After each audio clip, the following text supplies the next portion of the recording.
No debe descuidarse la relación que hay entre una adecuada educación estética y la preservación de un ambiente sano. Prestar atención a la belleza y amarla nos ayuda a salir del pragmatismo utilitarista. Cuando alguien no aprende a detenerse para percibir y valorar lo bello, no es extraño que todo se convierta para él en objeto de uso y abuso inescrupuloso. Al mismo tiempo, si se quiere conseguir cambios profundos, hay que tener presente que los paradigmas de pensamiento realmente influyen en los comportamientos. La educación será ineficaz y sus esfuerzos serán estériles si no procura también difundir un nuevo paradigma acerca del ser humano, la vida, la sociedad y la relación con la naturaleza. De otro modo, seguirá avanzando el paradigma consumista que se transmite por los medios de comunicación y a través de los eficaces engranajes del mercado.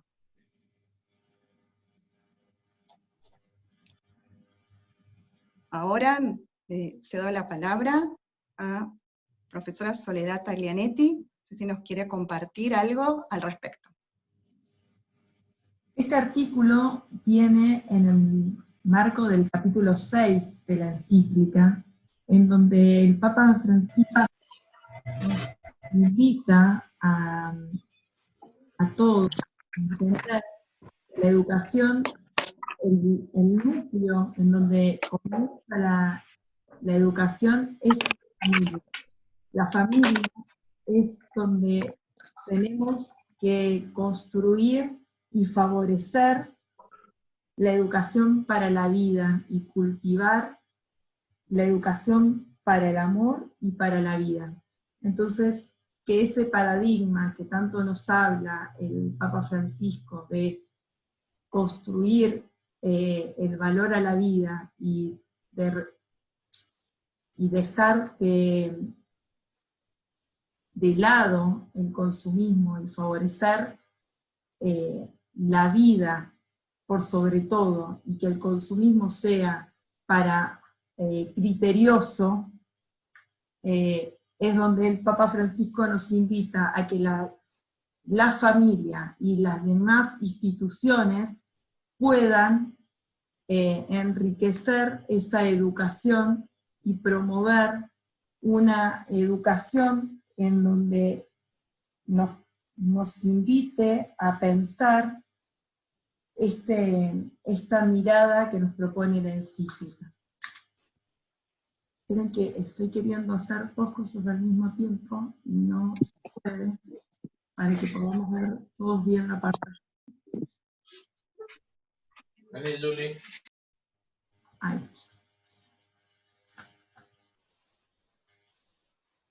Bueno, Nay, si querés le vamos a dar el paso a Nieves, que es quien nos va a poder explicar mejor. Nay, estás con el micrófono. ¿Ahora sí me escuchan? Ahora Ahí sí. estamos. Ahora sí. Bueno, gracias Soledad. Y bueno, tengo la grata oportunidad de presentar a profesora Nieves Tapia. Voy a decir algo muy reducido para quienes no la conozcan o para poder referenciarla, ¿sí? María Nieves Tapia es directora y fundadora de CLAIS, del Centro Latinoamericano de Aprendizaje y Servicio Solidario. Es autora de numerosos libros y artículos, publicaciones en español, en inglés, en portugués, en italiano. Para muchos es nuestro referente en la educación solidaria. Entonces nos parecía que podía ser la persona con quien podríamos entablar un diálogo y quien nos podría dar algunos temas también junto para pensar este espacio que, como les decía, hemos llamado Educación y Laudato Si. Qué bueno. Dejo la palabra para María Nieves, bienvenida, y desde ya muchas gracias por aceptar esta invitación y sumarte a esto, y desde ya gracias por la paciencia en todo lo que tuvo que ver con la organización de esto. Gracias. No, gracias a vos, Nay, y bueno, buenas noches, buenas tardes a todos. Para mí la verdad es que es muy lindo también poder participar de este momento y acompañar la celebración de los 5 años de la Laudato Si. Yo vieron por vicio docente, me gusta cuando hablo acompañarme con la presentación, así que ahora vamos a ver si funciona. Me tienen que habilitar el compartir la pantalla. Nay, Sí, no sé si... aprovecho, sí, hasta que mientras Sole te va autorizando, aprovecho para contarles que después que hagan la presentación Nieves, vamos a habilitar el chat, a través del chat por escrito, si alguien quiere hacer alguna pregunta o para Nieves, para este tema que estamos desarrollando, lo hace por favor por escrito desde ahí. Está cerrado el chat, me parece. El chat Sí, está sí, cerrado. luego lo abrimos. En estos momentos está cerrado, sí, sí.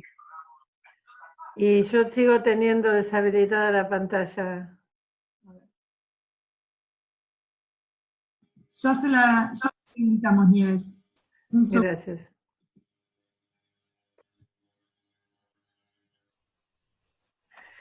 Bueno, mientras tanto, les cuento, como decía Nay, la idea es, yo voy a tratar de hacer una presentación bastante breve para que nos quede bastante tiempo para el diálogo.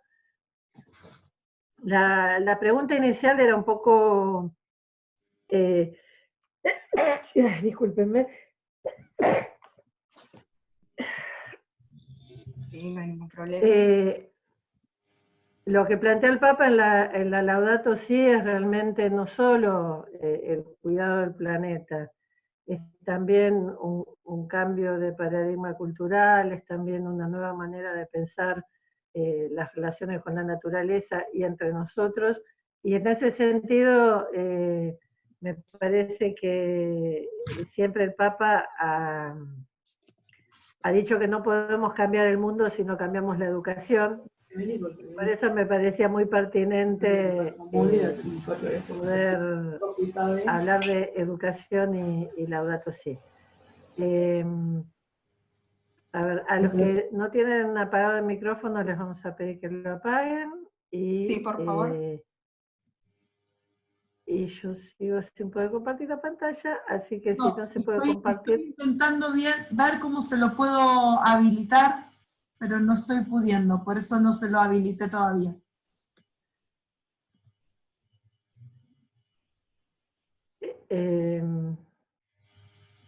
Creo que tenés que ir a mi nombre y sobre mi nombre, entre las opciones, te tendría que dar la opción.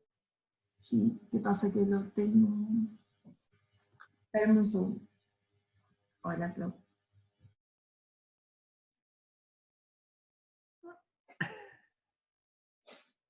Bueno, esperemos un minuto. Todos tenemos experiencia como docente de que está todo listo para empezar el acto y el micrófono deja de funcionar en el momento que empieza el acto. Y ahora en estos tiempos de pandemia que vivimos, el Zoom se cae justo cuando tenemos que empezar. Así que, si nos tienen un minuto de paciencia. Mientras tanto... Dice algo que es muy importante, que tiene que renovarnos en la esperanza, que sabemos...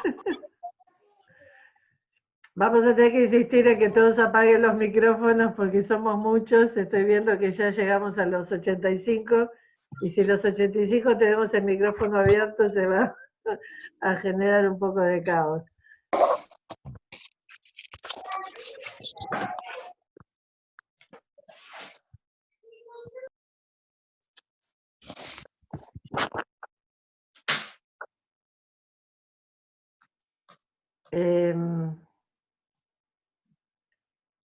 Veo que está María Rosa Tapia, le puedo pedir que le dé algún consejo a la anfitriona de cómo habilitarme el compartir la pantalla.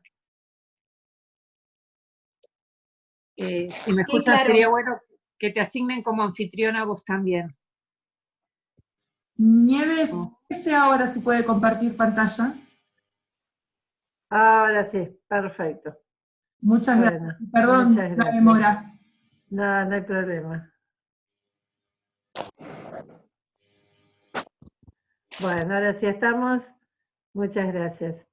Bueno, entonces, yo quería empezar reconociendo que este es un momento un poco particular para hablar de educación y que probablemente muchos de los educadores que estén en este grupo se sentirán identificados con la docente que se está agarrando la cabeza, y con esta proliferación de pantallas, parece mentira que hace 3 meses muchos de nuestros educadores nunca habían oído hablar de Zoom, y ahora la palabra Zoom ya forma parte integral de nuestro vocabulario. Pero también educar en tiempos de pandemia ha puesto de relieve muchas situaciones que sabíamos, pero que se han hecho más dramáticas en este periodo, la desigualdad, la exclusión, el que no todos pueden vivir en Internet, el que no todos tienen acceso a la educación digital, y lo que esta pandemia crea en términos de desigualdad es mucho.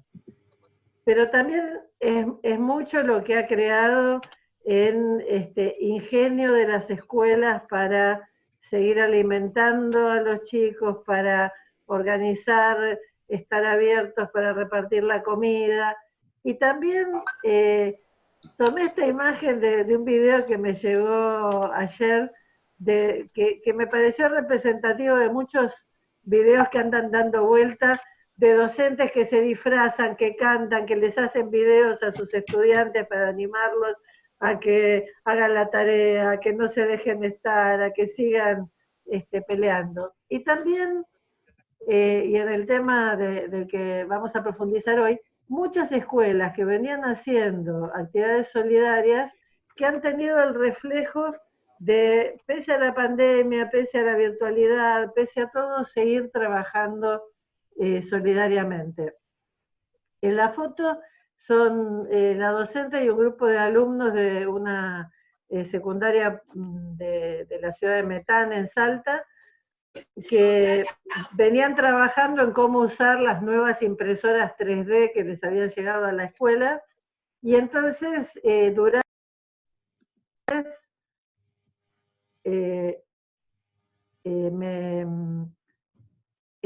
¿me están escuchando? ¿Hola? Sí. ¿Ahora sí? Sí, Sí, te escuchamos. Me parecía que me había silenciado.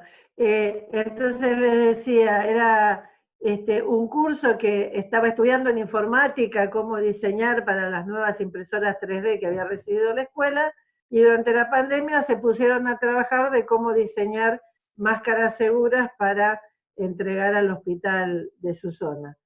Siguen aprendiendo tecnología, matemática, todo lo que tienen que aprender, pero están aplicando sus conocimientos al servicio de los demás.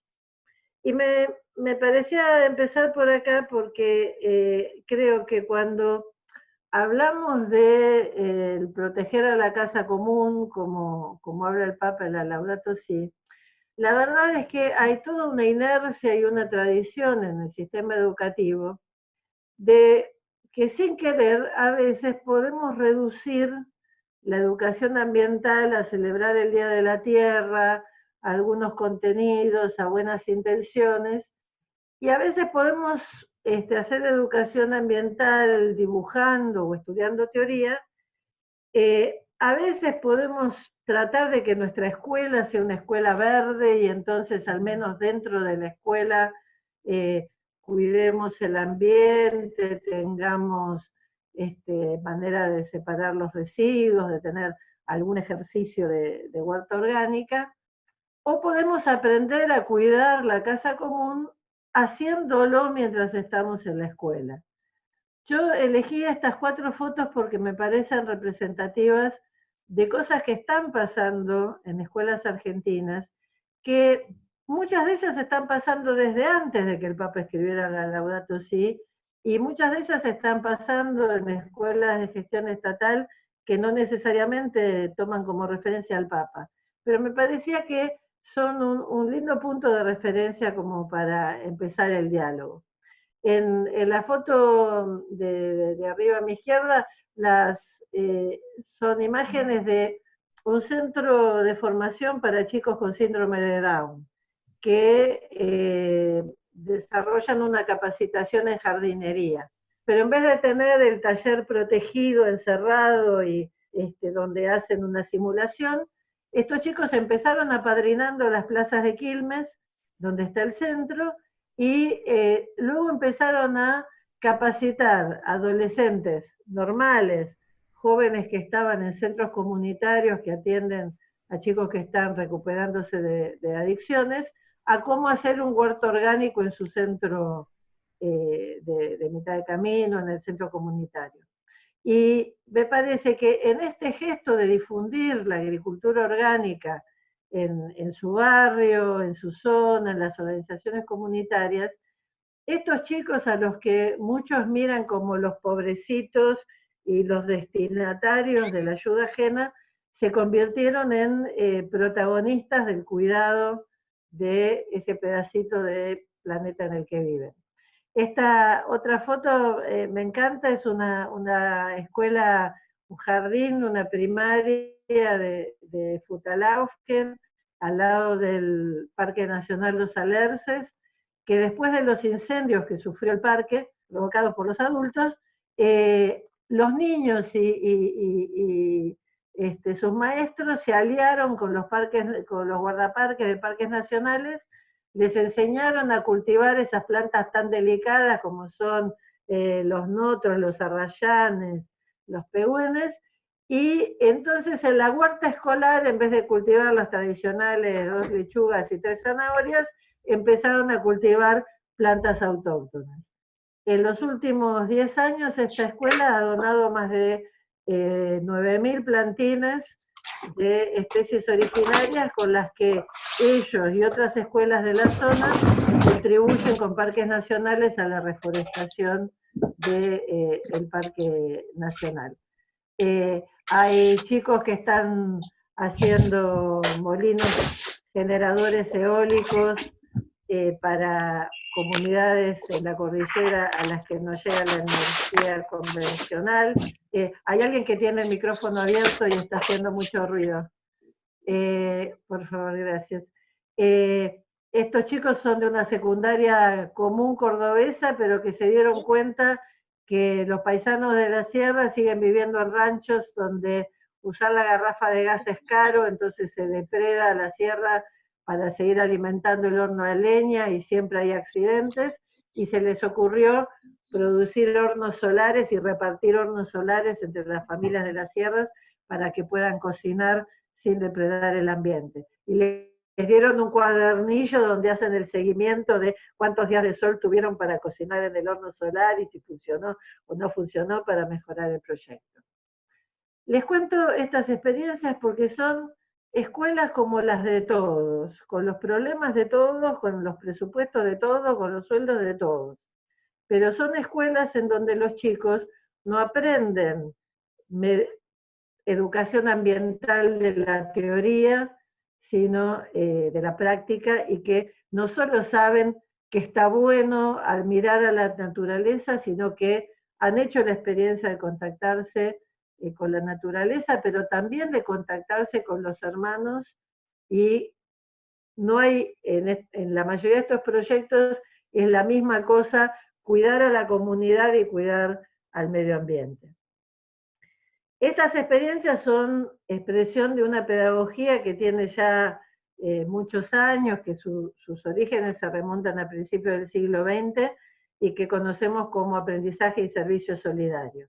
Es decir, son experiencias en donde igual que en los voluntariados, igual que en tantas actividades que hacemos extraescolares y extracurriculares, son actividades solidarias que tratamos de atender, aunque sea en forma acotada pero eficaz, alguna necesidad real.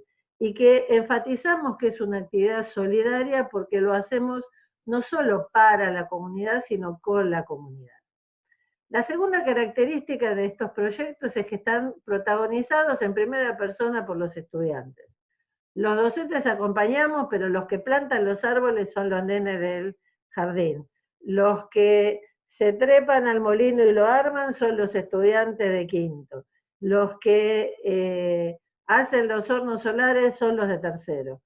Porque nadie aprende de mirar a hacer a otros. Y para que sea una experiencia educativa, los estudiantes tienen que sentir que este es su proyecto, que es lo que ellos hacen para su comunidad, y esto nos pone a los docentes y a los educadores, porque esto también puede pasar en organizaciones juveniles, con los formadores, con los líderes de las organizaciones, nos pone más en el lugar del acompañante, en el lugar de aquel que está mirando. Sí, vamos a hacer esto para la comunidad, pero ¿qué los puedo ayudar a aprender en este proceso? Somos nosotros los que tenemos que saber qué contenidos de ciencias naturales, qué contenidos de física, qué contenidos de química tienen que involucrarse. Somos nosotros los que tenemos que acompañar la reflexión sobre la práctica para que no sea un proyecto ingenuo. Somos nosotros los que tenemos que acompañar el desarrollo de los saberes y de las competencias para que no sea una... Perdón, pero estoy escuchando muchísimo ruido y conversaciones y me parece que me distrae a mí, que nos distrae a todos, así que les pido a todos los que no tengan el micrófono cerrado si lo pueden cerrar. Sí, entonces, es a medida que se va sumando las personas, claro, por eso, hasta que logran silenciarlo. Genial, entonces les pedimos a los que se están sumando si pueden ir silenciando. Entonces les decía, lo que podría ser solo voluntariado, por nuestro acompañamiento formativo, se convierte en un proyecto educativo. Y por eso está este guión de aprendizaje, servicio solidario, porque es una actividad solidaria, pero es una actividad educativa. Y quería contarles una historia porque me parece que en educación tenemos mucho discurso, mucha teoría y a veces nada dice más que las buenas prácticas, que las experiencias reales.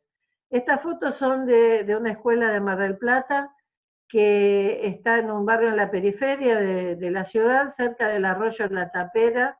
Los que han ido a Mar del Plata habrán visto el cartel que dice Arroyo La Tapera cuando uno entra a Mar del Plata. Este arroyo es una de las principales fuentes de agua dulce para la ciudad, es de donde sale el agua que se distribuye por la red de agua corriente de la ciudad, pero en este barrio de la periferia la mayor parte de las familias saca agua de sus pozos. Y en un momento el municipio pidió a las familias que tenían agua de pozo que hicieron la certificación bromatológica de la calidad del agua que estaban consumiendo. Y entonces, como la escuela tiene especialidad en química, los vecinos empezaron a golpear la puerta de la escuela pidiendo si ya que eran químicos no les podían hacer los análisis, porque hacerlo pagando era muy caro, y entonces, en vez de decirles no es problema de la escuela, el profesor del taller de química decidió tomar esta inquietud de la comunidad como el disparador de un proyecto. Y entonces, en el laboratorio, los estudiantes empezaron a analizar el agua de los pozos de sus vecinos. Cuando empiezan a hacer los análisis, se dan cuenta que la mayoría o todos los pozos tenían distintos niveles de contaminación. Y entonces empiezan a plantearse qué pasaba con la napa de agua. Y entonces empieza una investigación, así bien tipo feria de ciencias, en donde fueron al arroyo La Tapera, hicieron el estudio, sacaron las muestras, las analizaron, y llegaron a la conclusión de que sí, efectivamente el agua estaba contaminada. Pero Entonces, hicieron un diagnóstico de la situación y llegaron a la realidad. Esta foto ya tiene 15 años. Cuando ellos empezaron el proyecto, esta era la situación de la orilla del arroyo en el barrio. Era el basurero del barrio. Y entonces los alumnos se dieron cuenta que sus vecinos no cuidaban el ambiente, tiraban la basura y después eran víctimas de esa misma conducta porque terminaban tomando agua contaminada. Esto es lo que era la laguna y el arroyo en el 2005. Esto es la realidad ahora.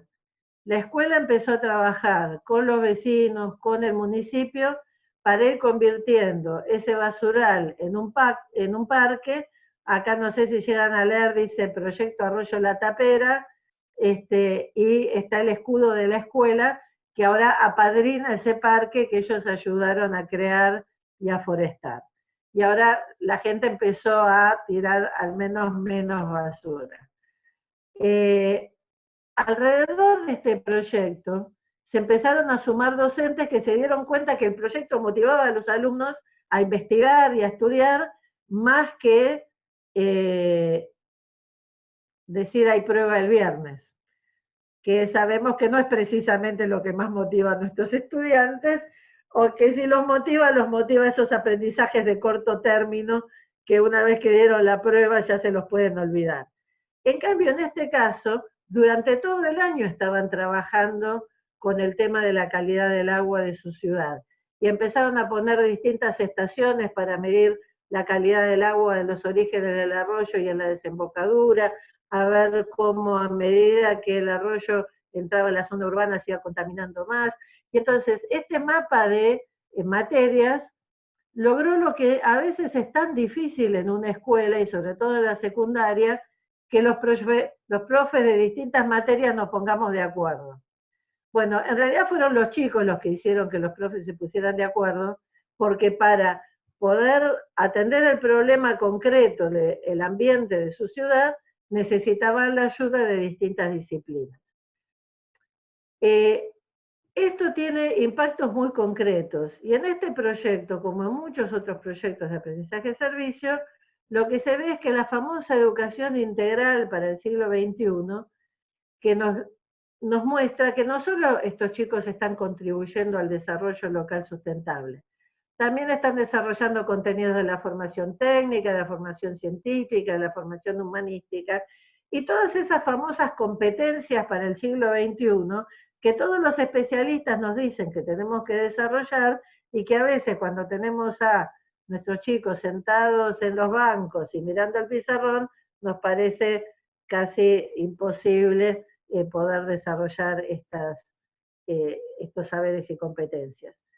La verdad es que hay formación científica, pero también hay formación para la participación ciudadana. A veces parece que tenemos que elegir, o enseñamos las disciplinas o formamos buenos ciudadanos. Y la verdad es que en estos proyectos hacemos las dos cosas al mismo tiempo, porque estamos formando en valores solidarios y porque estamos fortaleciendo la conciencia de nuestros estudiantes de lo que son capaces de hacer. Detrás de cada uno de estos proyectos hay docentes que creen que sus chicos son capaces de hacer grandes cosas y terminan haciéndolas. Y me parece que esto se relaciona con lo que dice el Papa, no en la Laudato, sino en muchos otros documentos, de que están estos tres lenguajes, el de la cabeza, el corazón y las manos, y que la educación tiene que moverse sobre estos tres caminos. Pero lo que nos pasa es que la escuela tradicional, fundada por el enciclopedismo, estaba acostumbrada a trabajar solo con la cabeza. Y la escuela profesional, la escuela técnica, estaba más orientada a trabajar con las manos. Y ahora está de moda la educación socioemocional, y entonces en algunas escuelas hacemos actividades para promover la empatía. Y lo que nos dice el Papa es que tenemos que trabajar todo esto junto, enseñar a pensar, ayudar a sentir bien, acompañar en el hacer, para que los tres lenguajes estén en armonía.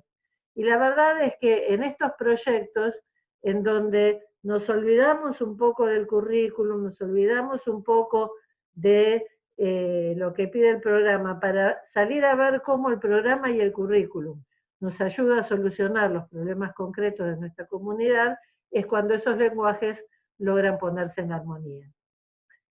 Y pasa también otra cosa que tiene mucho que ver con lo que el Papa dice en la Laudato Si. Nosotros no logramos cambiar a la comunidad nosotros solitos. A veces hay como parte del perfil docente, es una cierta omnipotencia, que todo lo podemos los docentes. No, la verdad es que para cambiar, aunque sea un poquito, la realidad de nuestra comunidad, necesitamos ayuda de mucha gente. Y a mí me encantó este mapa que hicieron los docentes de Mar del Plata, con todas las organizaciones comunitarias, las empresas, los sindicatos, los organismos de gobierno, los scouts, los financiadores que contribuyeron a que este proyecto pudiera seguir adelante durante 15 años. Y creo que esto es de lo que nos habla el Papa cuando nos habla de un pacto educativo para el cuidado de la casa común. Nos habla de ser instituciones educativas enraizadas en nuestra comunidad, que podamos trabajar con la cabeza, el corazón y las manos, pero que nos reconozcamos como parte de redes en donde hay muchos otros que forman parte con nosotros de la misma comunidad.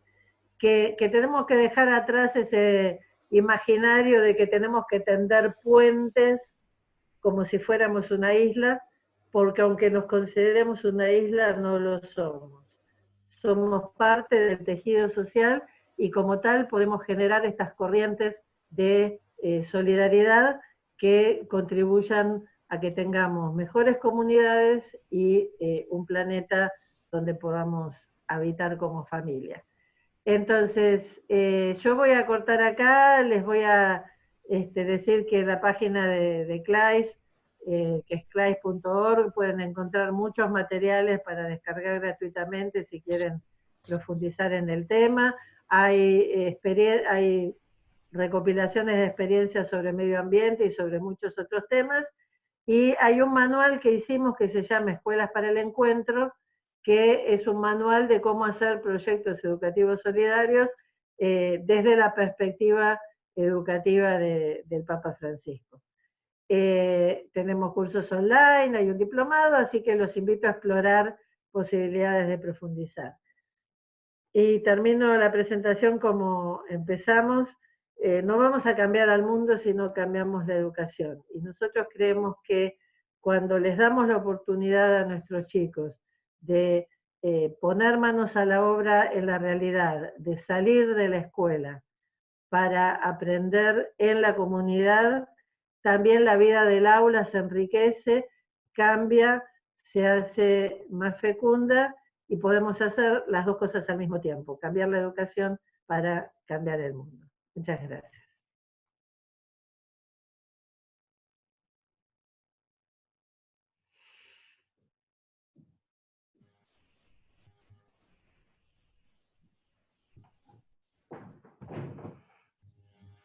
Bueno, creo que ahora Ney y el equipo muchas van gracias, a conducir el Nieves. diálogo. Muchas gracias. Estamos ahí ya recibiendo algunos comentarios en el chat. Y yo, por supuesto, quisiera ahí agradecimientos a tus palabras y a tu propuesta. Yo quisiera rescatar algo de lo que vos comentaste y como, si bien señalabas, la relevancia del protagonismo de los estudiantes en todos estos proyectos, pensaba también qué importante es el haber escuchado, el haber considerado cuando la comunidad se acerca, ¿no? Y ahí también está ese rol importante que tenemos los profesores, cuando ellos escuchan, me estoy refiriendo al proyecto que dijiste de la Escuela de Mar del Plata, si no me equivoco, ¿no? Y que los docentes le dieron relevancia y se quisieron interiorizar y que implicaron, ¿no? sus cosas también, cómo también eso va ayudando, ¿no? Y al último, cuando decías toda esta red, toda esta trama social, cómo aparece, porque no es aislarse, no es, bueno, yo hago en mi aula y sola, o solo nosotros acá en la escuela, sino al contrario, es abrirse también, ¿no? Esto, qué importante cómo aparece esto.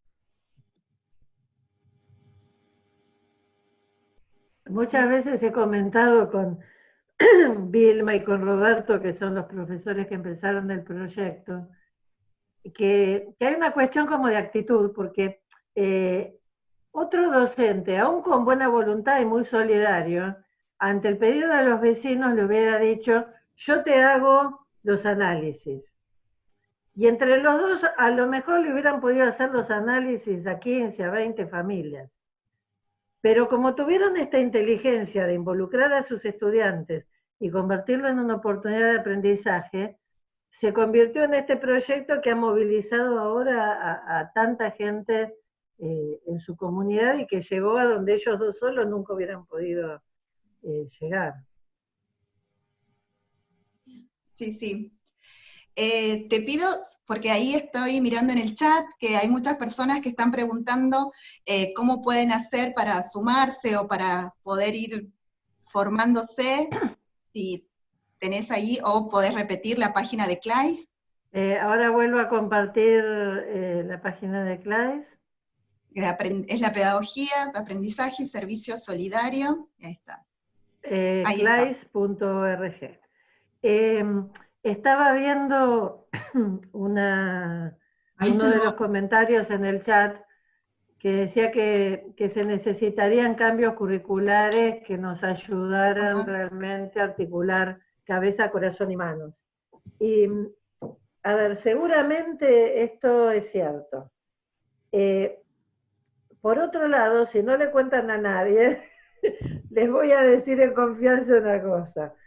Yo estuve 15 años en el Ministerio de Educación, de los cuales los primeros 5 era una de las técnicas de la Dirección de Desarrollo Curricular que fue culpable del polimodal. Entonces, me van a perdonar si soy un poco escéptica con respecto a los cambios que se pueden generar exclusivamente desde lo curricular. Porque me parece que cambiar los currículums sirve si hay un cambio de cultura escolar, un cambio de cultura institucional, y si hay una enorme inversión en formación de docentes. Cuando tuve la posibilidad de coordinar el Programa Nacional de Educación Solidaria en el Ministerio, en lo que más invertimos fue en dar capacitaciones, en dar charlas, en ofrecer materiales, porque creo que hay muchos especialistas que finalmente coinciden, que cuando después de todos esos mega operativos de evaluación de la calidad educativa, se hace el análisis fino de por qué la escuela parroquial del pueblo de Santa Fe tuvo mejores resultados que la escuela bilingüe elegantísima que cobra $1.500 por mes en las afueras de Pilar, lo que hace la diferencia es el docente que está al frente del curso. Y por eso me parece que sí, estaría bueno que algunos currículums cambiaran, pero me parece que el sistema educativo cambia en la medida en que los docentes lo ayudamos a cambiar de abajo para arriba, y también que de arriba para abajo nos den una manito y que haya políticas que acompañen. En el caso de Argentina tenemos la suerte de que hay un Programa Nacional de Educación Solidaria que tiene unos materiales preciosos en su página, que viene convocando desde hace 20 años al Premio Presidencial de Escuelas Solidarias para que las escuelas que hacen estas cosas puedan hacerse visibles, tener reconocimiento económico, tener acompañamiento técnico. Entonces, bueno, me parece que mientras llegan los cambios curriculares, está bueno ver cómo podemos cambiar nuestras prácticas docentes y contagiar a otros docentes para que puedan sumarse a la movida. Una movida que digo, es una movida mundial. En educación siempre son noticias las malas noticias, pero la buena noticia es que hay miles de docentes en el mundo, claro, desde China y África hasta Europa y Australia, que están haciendo aprendizaje de servicios. Así que tenemos fe que de a poquito vamos a ir cambiando. Y qué importante también, retomo algo solo, y ya, perdón Soledad, de lo que quería mencionar, que alguien ahí comentaba que hay experiencias también en distintas carreras en la universidad, ¿no? Hay muchas experiencias en nuestro país y en otros países también, en el nivel universitario también, ¿no? Esto no es exclusivo solo de determinados niveles. Eso nada más. Soledad, querías decirnos algo. Sí, no, esta aclaración es importante. Yo me concentré sobre todo en proyectos escolares, pero la realidad es que esta es una pedagogía que pasa desde el jardín hasta los posgrados y también en las organizaciones juveniles. Exacto. Me iban a decir. Hay varias preguntas en el chat, entonces para ver si podíamos responder algunas. Si le parece, Nieves. Sí, estoy viendo, me gustó esto que decía Mestres, puede ser, que habla de las clasificaciones de educación ambiental y que dice se puede educar en ambiente, educar con el ambiente o educar para el ambiente. Y sí, definitivamente el aprendizaje de servicio permite educar para el ambiente. Está Fernando, que y Fernando habla de los que imponen la cultura de la muerte y se pregunta qué espacio para la cultura del diálogo y del encuentro nos queda. Dice, nos quedan nosotros los cristianos. A mí me parece que una de las cosas buenas de la cultura del encuentro y del diálogo es que no es solo para los cristianos. Y me parece que en la educación nosotros tenemos una gran responsabilidad en educar para el diálogo. Porque sí, es cierto que están las superestructuras, pero también es cierto que, como decía Adela Cortina, no se puede tener sociedades verdaderamente democráticas con ciudadanos mediocres. Y la parte que nos toca a nosotros como educadores, me parece, es trabajar en esa dimensión, en la formación de la ciudadanía, que no es para cuando en el futuro los chicos sean grandes, porque esos nenes de la salita del 5 que están plantando los arrayanes y los notros en el Parque Nacional Los Alerces, tienen clarísimo quién es su intendente, quién dirige parques nacionales, de qué se ocupa cada uno, a quién hay que pedirle que les ponga el micro para ir al bosque. La tienen clarísima y tienen 5 años. Y me parece que en la medida que generemos esta formación, que deje de ser teórica para la ciudadanía, que deje de ser desde el discurso y pase a ser una educación desde la práctica ciudadana, también vamos a tener pueblos mejor formados. A mí me da mucha envidia quienes hayan sido los docentes de Greta Thunberg, porque Greta no nació de repollo. Greta nació de un sistema educativo que le preocupa la formación para la ciudadanía y que le dio las herramientas para a los 16 años ser una líder, que seguramente su familia habrá influido, que seguramente hay cuestiones personales que influyen, pero hay también una educación a la participación, al desarrollo del pensamiento crítico, que hace que una chica de 16 años se esté enfrentando a todos esos organismos internacionales que estábamos comentando, con enormes movilizaciones de jóvenes en todo el mundo.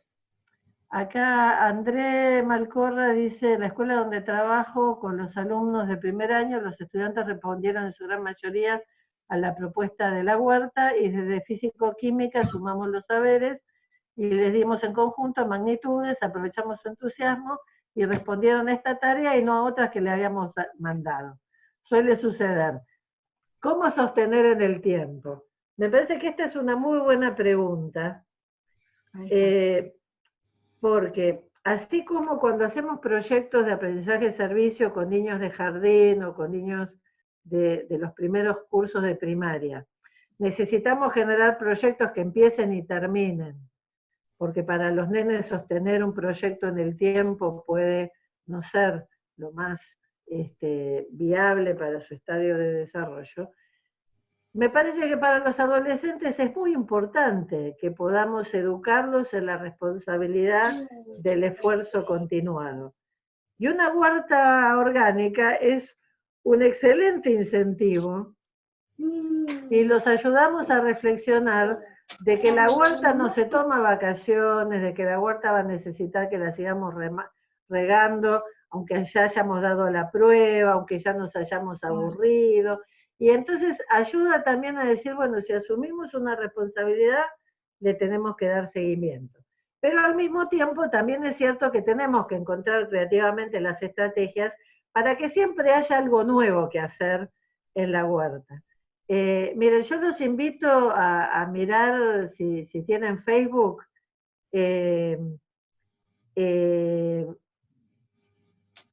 ahora no me va a salir el nombre, pero si entran en la página de Facebook de CLAIS y si ven las experiencias que están ahí comentadas, tarde o temprano van a ver muchas huertas solidarias, en donde, o porque ponemos un destinatario y entonces tengo presente una huerta en provincia de Buenos Aires que hizo una alianza con el geriátrico municipal que siempre tenía problemas porque con la partida del municipio los viejos estaban siempre a fideo, papa, arroz y fideos, y entonces montaron la huerta para darles verdura fresca a los ancianos del geriátrico municipal. Y como se generó un vínculo entre los chicos de la escuela y los ancianos del geriátrico, eso es una motivación fortísima para seguir produciendo, porque los chicos quieren seguir cuidando a los ancianos dándoles verdura fresca. Entonces, digo, me parece que hay que encontrarle motivaciones, que la huerta no sea un fin en sí mismo, que pueda ser una huerta solidaria, que tenga alguna finalidad que exceda la del aprendizaje y la de trabajar juntos, que es muy importante, pero que lo exceda. Y esta idea también del que uno aprende para un otro, ¿no? No aprende solo por sé un contenido y lo aprendo y apruebo, ¿no? Exacto, porque esta lógica individualista que antes decíamos, de la que habla el Papa en la Laudato, también de alguna manera empieza por la escuela, porque si lo único que importa es lo que yo aprendo y qué nota me saco, es una cosa. En cambio, si yo estoy aprendiendo para poner los conocimientos al servicio de otros, se genera esta otra dinámica, que acá Paola me pregunta si tiene un nombre esta pedagogía. En el mundo se la conoce como aprendizaje-servicio. Nosotros en CLAIS le agregamos lo de solidario, porque lo de servicio a veces es una beneficencia, entonces le agregamos aprendizaje-servicio solidario. Pero en Estados Unidos se llama Service Learning, en Brasil le dicen aprendizaje solidario, en Chile le dicen A+S por aprendizaje más servicio, en la pedagogía es aprendizaje-servicio.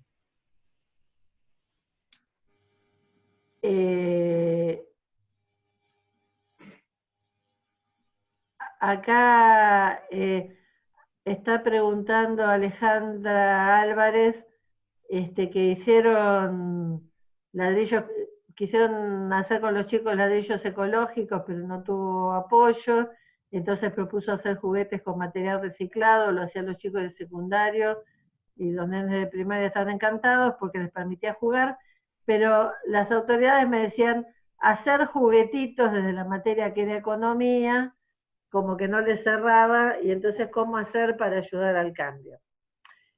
A mí me parece que es una pregunta muy importante, porque justamente tenemos, así como en el Evangelio se dice, tenemos que dar razón de nuestra fe, me parece que cuando queremos incorporar una innovación pedagógica en la escuela, tenemos que poder dar razones de esta innovación. Y por eso me parece que es importante poder contar con los materiales, con los textos, con la normativa, porque, a ver, la Ley de Educación Nacional esperen a ver si me sale de memoria, el artículo creo que es 97, en el artículo 32 y en el artículo 123 de la Ley de Educación Nacional se habla explícitamente de los proyectos educativos solidarios y del aprendizaje servicio. Y se dice no solo que es parte de lo que el Estado garantiza como parte de los proyectos educativos institucionales, sino que para las escuelas secundarias hay una normativa específica del Consejo Federal, un acuerdo que, si les interesa buscarlo para mostrárselo a sus directores, es la resolución 17 del 2007 del Consejo Federal y la resolución de 93 del 2009, que incluyeron como parte de la nueva secundaria obligatoria los proyectos sociocomunitarios solidarios, de aprendizaje de servicio y demás. Entonces, primero, estamos avalados por la normativa, que eso es algo que los directivos suelen ser bastante sensibles, y los supervisores ni les cuento.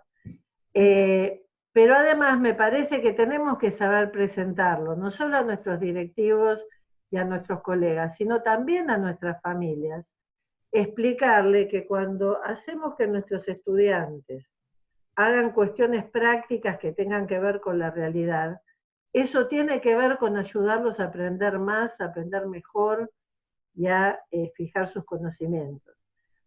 Quizás en lo de hacer juguetes con material reciclado, necesitábamos poder mostrarle en el planeamiento del curso al directivo cómo ese proyecto estaba vinculado con contenidos que están en el currículum y que pueden tener que ver con el desarrollo de la gestión de un proyecto, con el administrar, con temas de medio ambiente, y puede dar pie a un proyecto interdisciplinario, pero me parece que tenemos que ser inteligentes en poner estos proyectos lo más asociado posible a los contenidos de nuestra asignatura y de otras asignaturas que puedan acompañarnos en este sentido.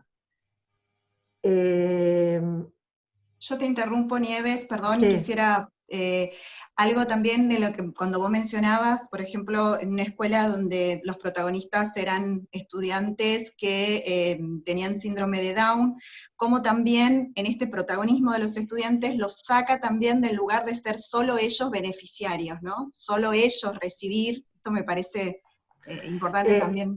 Esto es una cuestión clave.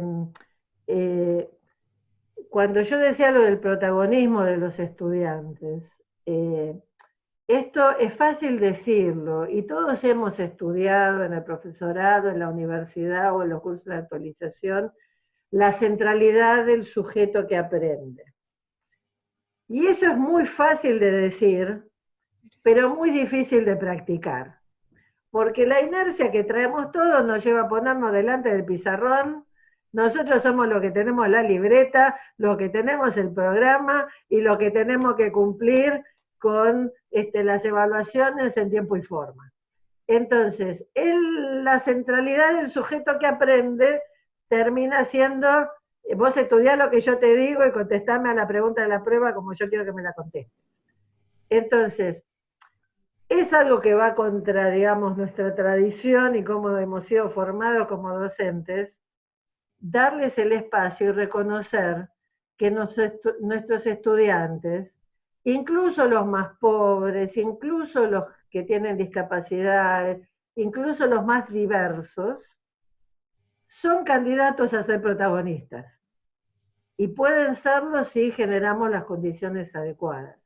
Obviamente, los chicos con síndrome de Down de Quilmes no van solos a la plaza a plantar los canteros.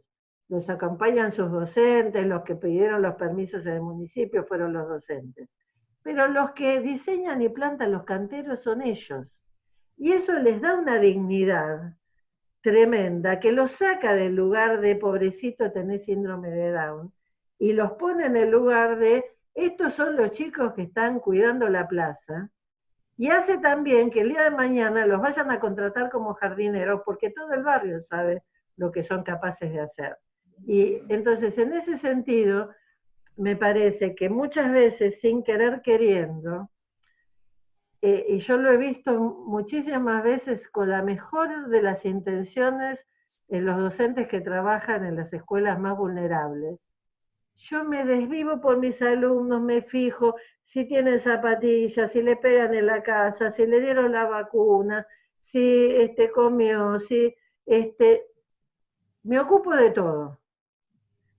Pero si no tengo cuidado, termino enseñándole a los chicos más vulnerables que ellos no son capaces de hacer nada si no hay otro que sabe más y que puede más y que los ayuda.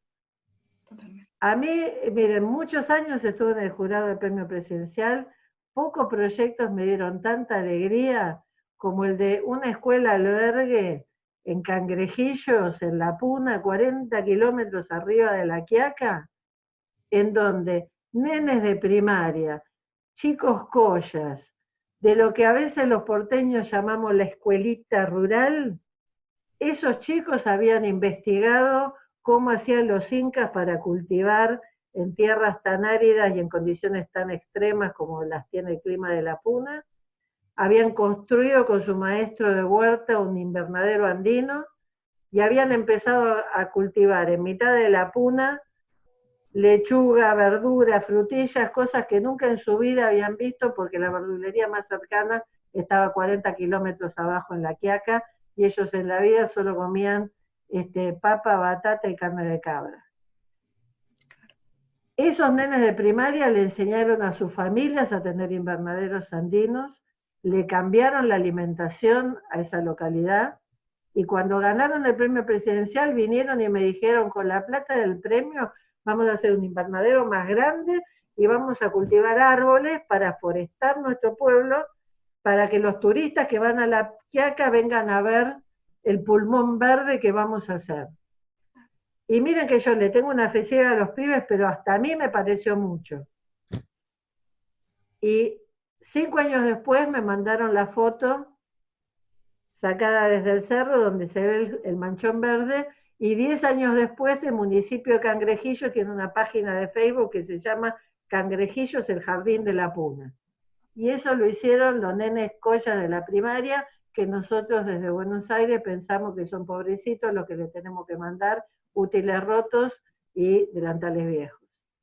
Entonces me parece que la dignidad que da el ser capaz de hacer algo por la propia comunidad, por cuidar el propio ambiente, por preservar los vínculos en nuestra comunidad, eso es lo mejor que le podemos dar a nuestros estudiantes. Antes me preguntaban, sí, la pedagogía de aprendizaje y servicio tiene mucho que ver con lo que algunos especialistas llaman la pedagogía del don, con la prosocialidad, con muchas pedagogías que han puesto el énfasis justamente en esto, en dejar de mirar a los niños, a los adolescentes como destinatarios y mirarlos de verdad como protagonistas. Bueno. Nieves, Sí. para ir cerrando ya, bueno, Sí. agradecerte, realmente siempre es un placer escucharte porque nos ayudas a la reflexión y a repensar nuestra tarea cotidiana.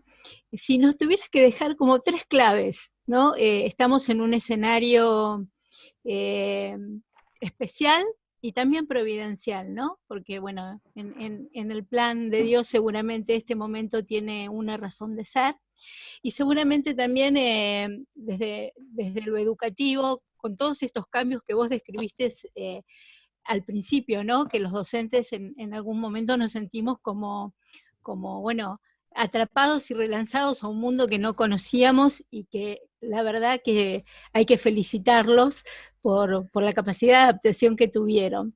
Pero también el escenario que nos presenta el mundo que se está gestando, creo que la clave de solidaridad se vuelve aún más resonante y más profética.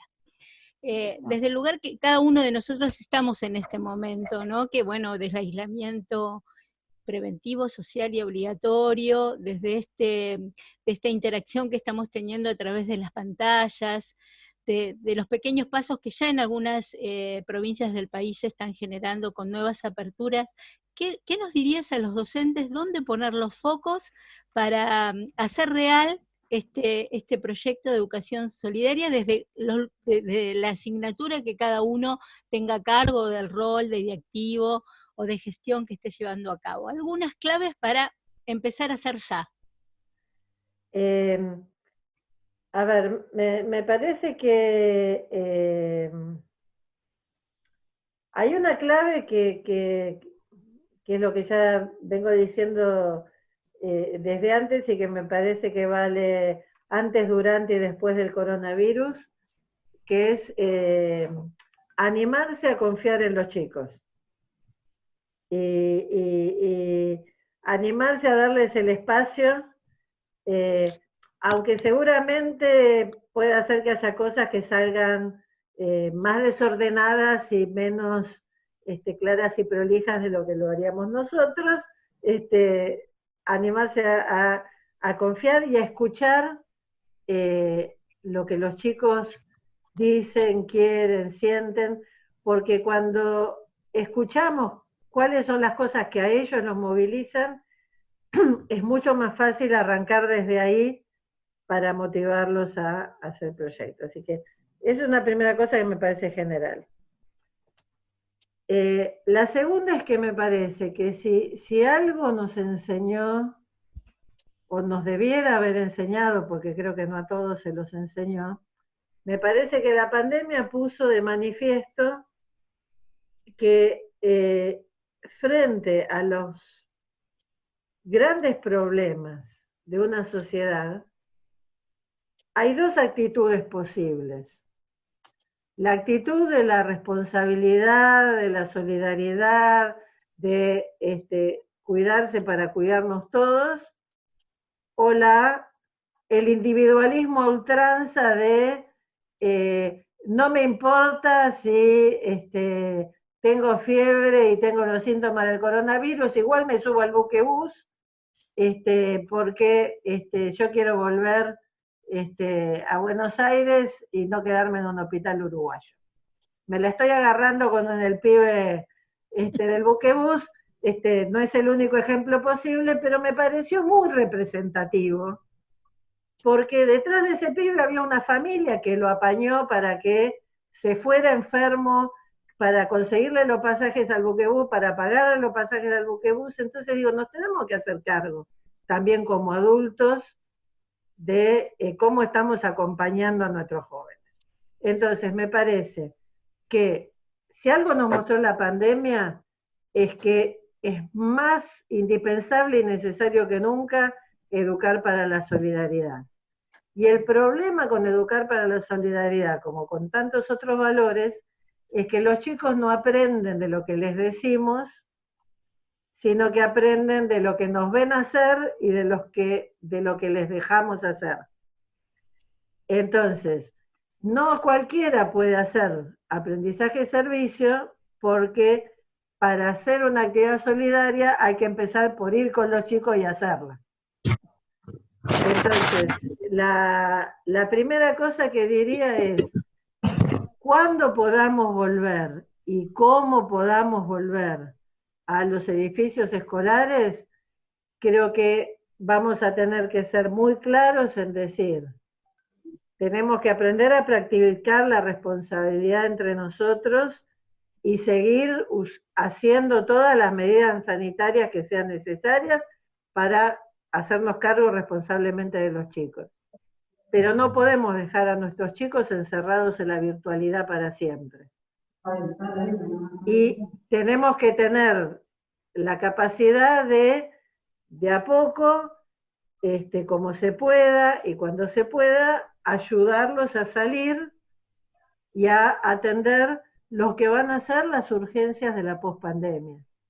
Porque si en nuestras sociedades había pobreza, había hambre, había desigualdad antes del coronavirus, lo que vamos a vivir, pensemos nada más en lo que pasó en la posguerra, cómo quedaron los países que pasaron una guerra, y eso es lo que nos va a pasar a todo el planeta nos va a pasar eso. Sí, que lo único que mi sobrina me dijo, entonces, en ese sentido me parece que quizás va a haber que repensar cuáles son las prioridades en mi barrio, en mi territorio, en la comunidad a la que atiende a la escuela, y que quizás primero hay que atender a la emergencia y después ver cuáles son los vínculos curriculares. Entonces, protagonismo de los chicos, solidaridad responsable, y la última palabra que diría sería paciencia. Porque ninguna innovación educativa se impuso ni en 5 días ni en 5 años. Ningún buen proyecto logra transformar la realidad con un clic o en 5 minutos. Y hay que empezar de proyectos chiquitos, de lo que podamos hacer, con la confianza de que si eso entusiasma a los chicos, va a entusiasmar también a otros docentes, va a entusiasmar a las familias, y de a poco vamos a ir llegando a proyectos más sólidos, más institucionales, más compartidos. Alguien decía, Chiara Lubich, fundadora del Movimiento de los Focolares, decía que los fundadores de obras de la iglesia tienen que tener mucha paciencia, porque Dios les mostró cómo tenía que ser, y después no tienen que aguantar a nosotros que vamos haciendo lo que vamos pudiendo. Y me parece que esa paciencia de los fundadores la tenemos que tener como educadores, para darle el tiempo a nuestros chicos, a nuestra escuela, a nuestros directivos y a nuestra comunidad, para que se vaya dando lo que sea bueno y necesario en ese momento. Bueno, Nieves, gracias. Estamos viendo que en el chat hay un montón más de preguntas, así que seguramente en algún momento volveremos a generar algún espacio para que nos ayudes a reflexionar. Antes de saludarte y hacer el cierre que hará Anay, vamos a pedir si todos prendemos nuestras cámaras, así hacemos. Yo si me deja para saludar a algún exalumno que vi que anda por ahí. Ya tengo exalumnos que son docentes, me pone muy orgullosa. Muy bien, qué bueno. Sí, ahí está, prendemos las cámaras. Gracias a todos por haber participado de este espacio. Ahí estamos. Todos nos vamos arreglando un poco. Sole, vos decís cuando muchas gracias todos. A todos por la escucha. Te agradecemos, Nieves, y bueno, pedimos disculpas a algunas personas que no hemos llegado a leer tantos comentarios. Se fue compartiendo en el chat, el Facebook, la dirección web de CLAIS, así que bueno, desde ahí quienes quieran seguir en contacto, mirar, hay mucho material también y experiencias para poder conocer y seguir interiorizando.